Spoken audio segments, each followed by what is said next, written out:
It's my privilege to introduce to you Her Majesty Queen Rania of Jordan.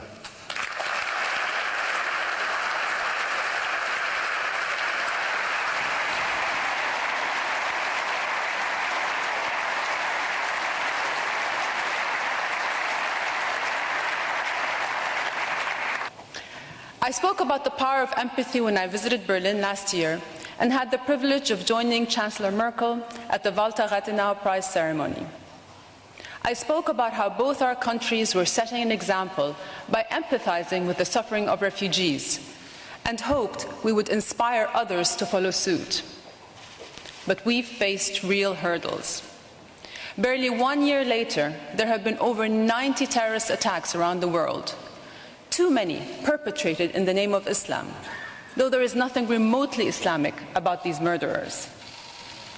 From cafes to markets, hotels to places of worship, they've brought bloodshed from the battlefield to our doorsteps. They're not just breaching national boundaries, but the personal boundaries of our daily lives. When French families watching fireworks by the seaside are a target, when Iraqis praying in a mosque are a target, when passengers riding a German train are a target, how can any of us feel safe?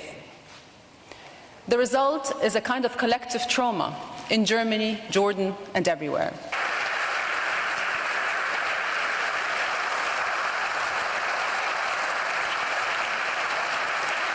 Our brains are designed so that fear outweighs everything else.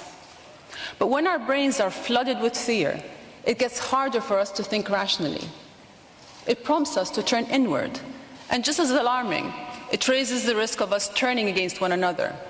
Because the more suspicious and mistrustful we feel, the easier it is for demagogues to rise.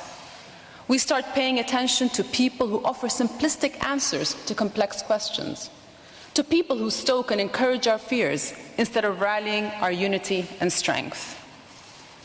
We're seeing that phenomena in many countries, and perhaps it isn't surprising.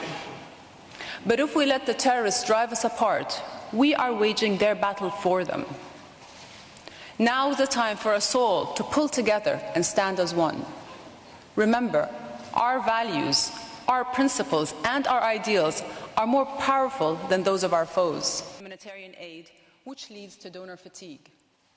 In Jordan, every 7th person is a Syrian refugee.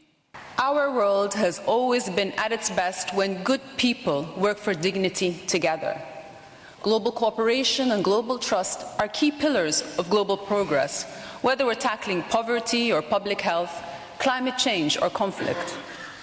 Those same values must animate our response to refugees.